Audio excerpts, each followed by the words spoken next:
Plusieurs points positifs soulignés par les auditeurs de la ville de Bobo-Dioulasso. L'entretien a bien été suivi avec grand intérêt dans la ville de Sia. Quelques témoignages dans les rues avec Lamine Karantao et Kado Romenki.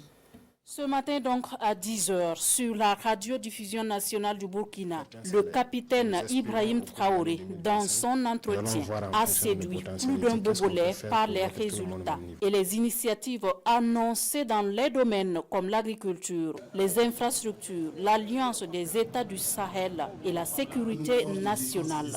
Il n'a pas parlé de ses intérêts, il n'a pas parlé de l'intérêt, des cadres du Burkina, non. Il dit que le peuple en général, ce qui veut dire que tout le monde est concerné. Franchement, je le soutiens aussi à 100%. Il est venu en fait aider la population. Voilà, du moment que lutte pour le peuple déjà, on peut se dire que on ne doit pas rater tout ce qu'il fait comme intervention. Voilà, ça va nous aider à pouvoir comprendre davantage les enjeux du terrain. Je trouve qu'avant avec maintenant, pas pareil quoi. Je trouve qu'il y a la paix qui vient un peu. Mais que Dieu lui donne toujours la force. Ce qui m'a le plus marqué est la prise de mesures pour que l'axe Bobo-Ouaga ne soit plus coupé pour cause d'eau de ruissellement. Il a dit aussi qu'il va faire disponibiliser encore plus les semences améliorées au profit des producteurs.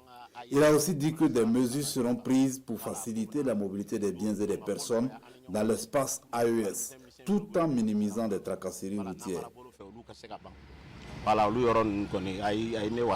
Pour de nombreux Bobolais, le capitaine Ibrahim Traoré n'est pas un président comme les autres. C'est pourquoi toutes ces interventions cristallisent les attentions.